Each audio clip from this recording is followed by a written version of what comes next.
Hi everyone, welcome to Spiritual World. This is Jean. I hope you guys are doing super well. Welcome. So today I want to talk to you guys about the book of Trusting Yourself by Melody Wilding. Now this book is a book about trust. Sorry, I just had to say that. Now this book first came about. The author was saying that she was planning for her friend's wedding and she was supposed to attend. She booked her wedding, hotels, everything all ahead of time. So she was ready to go to the wedding, and then work started to pile up more and more and more, and she had more and more demands. So in the last minute, she bailed on her friend's wedding. And then she said, oh, sorry, because of work, I can't go anymore. And then on the night of the wedding, and she was typing away on her laptop while working, and she was thinking, why did I miss out on this great opportunity? But this allowed her to look back on her journey to say, oh, I really missed out big time on this. And this is what this book is all about. This book talks about the HSP, the highly sensitive people.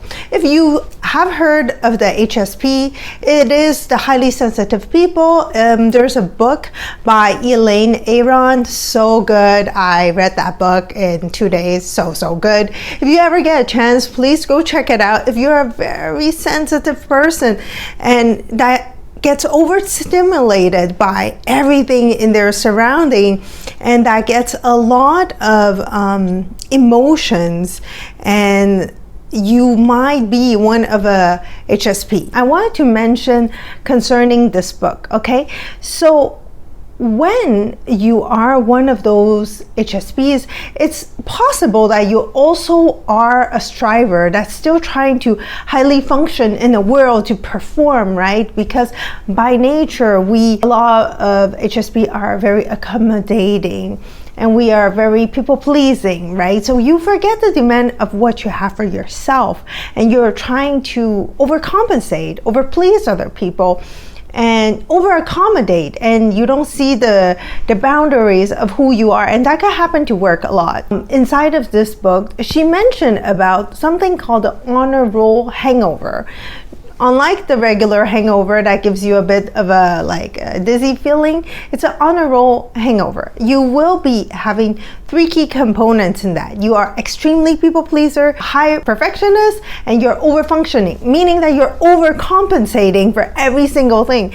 As you compensate for everyone, is like, okay, you want me to do this? I'll do this. Oh, and then you're putting your hand in all kind of things because you do that because you are pleasing to other people. It is like you do it by, when you do that, you also get the validation, you get the confidence. But then once that wears off, it's gone, and you have to go back on the second roll. So you have to constantly do that over and over again. So if you have those straight, you have to think one of them is like you are a person that sets a lot of goals, and you enjoy setting a lot of goals, and when you hit it, you're like, I'm accomplished. If you don't hit it, you're like, dang, you feel like you're not so great, right? And there's actually the fact that you're very perfectionism in every single thing. And you will very often feel like an imposter. You're like, oh, I must be an imposter. Look at me. I don't deserve to be in this spot. And then you will be someone that is going to push yourself, work harder, but not smarter. You're just constantly pushing yourself. Let me work harder, but not anyway in more time saving, but you're just pushing yourself over the boundary. And you feel you aren't your best. Another thing that you have is that you will beat yourself up for a mistake. Instead of feeling guilty for the mistake, you will shame yourself. It's not the notion of, oh, I did something bad. Oh no, I did something bad. Instead, it's you are bad. You're a bad, right? And then sometimes we have that. So this is something that you really have to pay attention of if you are part of this category. And we understand in the work life, sometimes things like that could really happen. And it's really important for you to pay attention to take better care of yourself. Now, you also have to understand you will have those emotional distress in those moments. moment, right? When you are working and you're highly sensitive and there's so much things going on, there's so much stimulation, and you're like, ugh. And when that happens to you, how do you manage to release the emotional toll in you? First, you can actually try to do grounding. Now, grounding is you release your parasympathetic nervous system. You release it, so it will allow much more blood to go from your heart to your prefrontal cortex. So this is a very great exercise when you actually take in your foot and you put it in the soil. They have grounding mats too, if you prefer. Some people have grounding mats where they sleep and things like that. I personally had a period where I grounded myself a lot, and this is from personal experience. When you ground, you have to watch out the soil that you will be stepping your foot into. Do not just go into any area, because some areas will have negative energy. So you want to make sure you just choose the right area for you to go to. If your intuition is like, this is not a very nice soil for me, remove yourself and choose another one. I had my share of experience. I felt it wasn't right, but I still stuck by it. And then I felt, instead of energized, I felt like, oh, so depleted. So whenever you want to go ground, choose the right ground for you. The right ground will make you feel at ease and release and happy. Sorry, my 2 cents. Now, you also have the option to deeply clench your fist for 5 to 10 seconds, very deeply. And then when you are in that profound moment, you release it, you will feel your emotions better. This has also been stated in Shi Heng Yi. I found it in his material. And also, there is the third box breathing, right?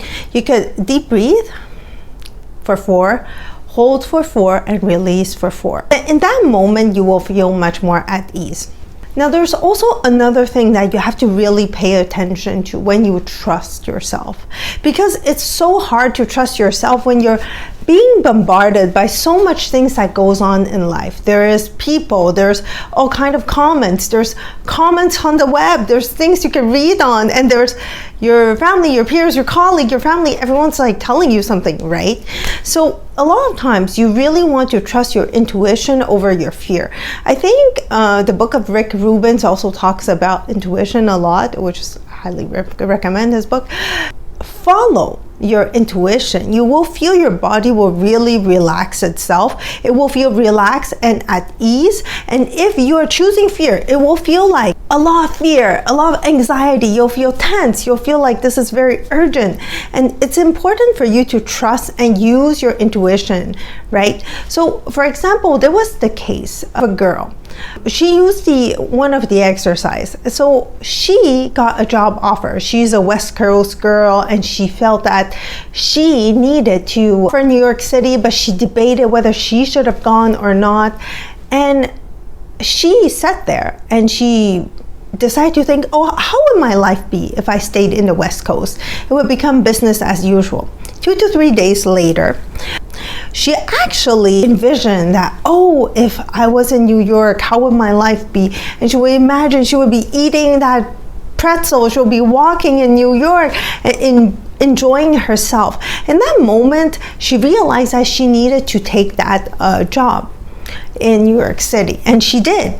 And she never regretted a thing. So this is her using her intuition to follow the decision, the pathway that she had to choose.